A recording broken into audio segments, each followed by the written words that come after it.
Assalamualaikum warahmatullahi wabarakatuh, sahabat Nakoy, apa kabar?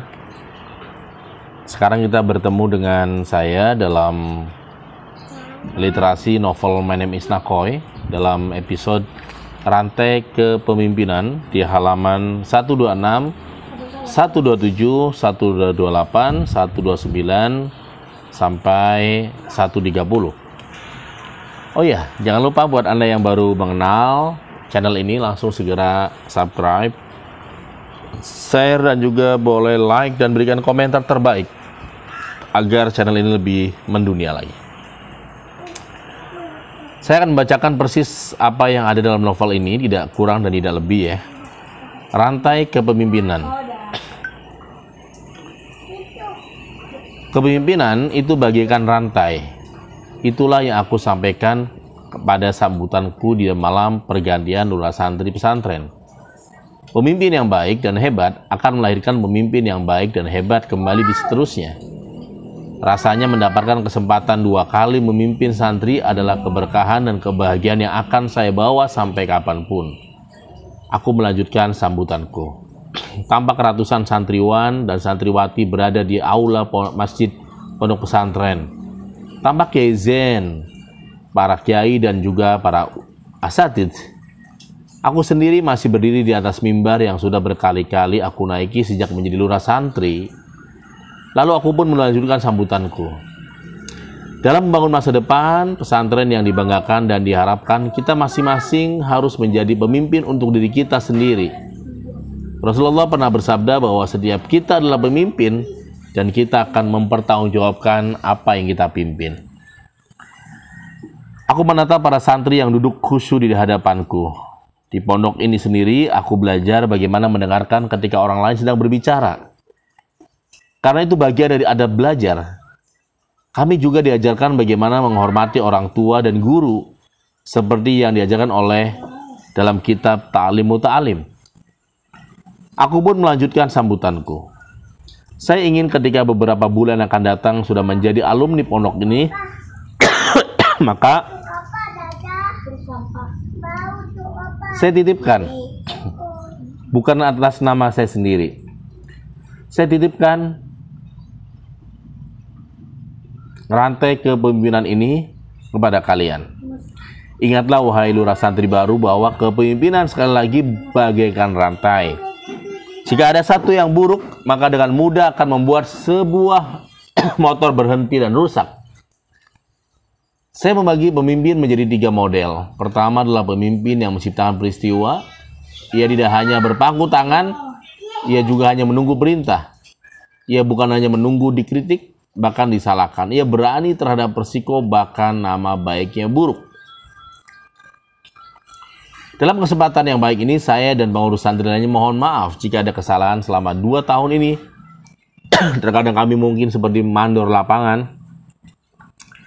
Ketika ada tukang yang salah, maka harus tegur dengan baik-baik, sampai tegas dan berwibawa seperti mengeluarkan santri di pondok pesantren jika dia berkali-kali melanggar dan tidak ada niat untuk mau berubah.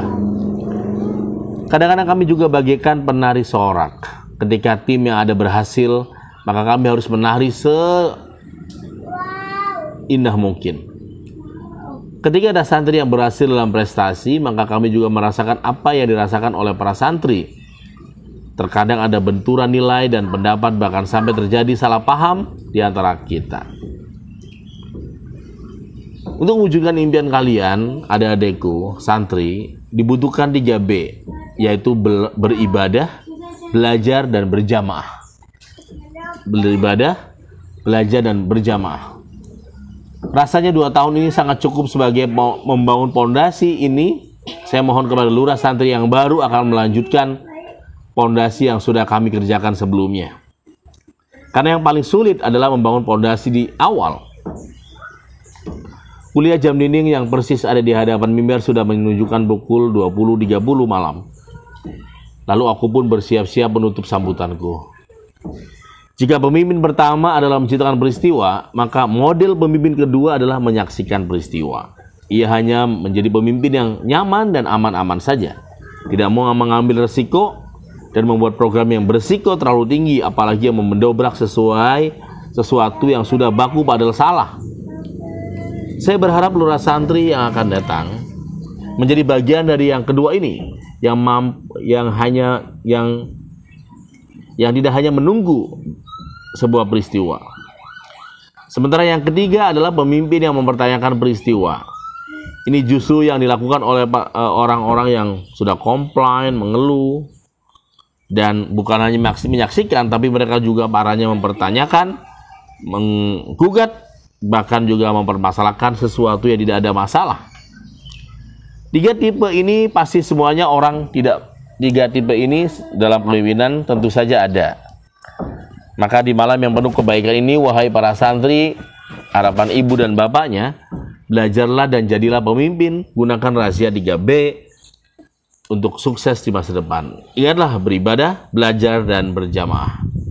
Bukan hanya berjamaah sholat seperti yang dilakukan program wajib di pesantren ini, namun juga berjamaah lebih luas adalah bisa bekerja sama.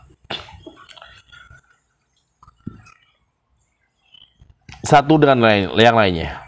Akhirnya saya mengucapkan terima kasih kepada pimpinan pondok pesantren, para kiai yang tulus, para pengurus santri, pembina santri, para santri yang luar biasa, dan para sahabat yang baik di pondok pesantren Munjul Astana Japura Cirebon ini.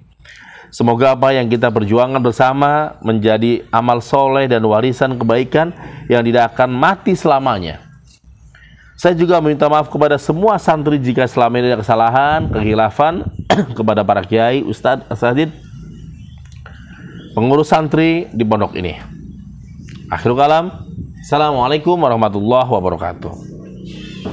Itu adalah sambutan penutup saya ya di hari perpisahan itu. Aku pun menghampiri para kiai yang setelah sambutan terakhir sebagai lurah santri. Aku minta maaf satu persatu kepada para kiai, kepada para nyai yang hadir, kepada para pembina, pada pengurus santri. Aku pun memberikan estafet kepemimpinan santri kepada solihin. Ya, dugaanku sudah tepat. Orang yang berani memotong rambutku ala Sanjay Dutt inilah yang harus menjadi lurah santri di masa depan setelahku. Tangisan haru antara aku dan semua pengurus santri membuat suasana malam itu semakin jadi. Aku pun menitipkan pesan pada solihin. Saya percaya kepada ente. Teruskan dan jagalah amanah ini. Lalu saya menjawab, iya Kang, mohon bimbingannya selalu.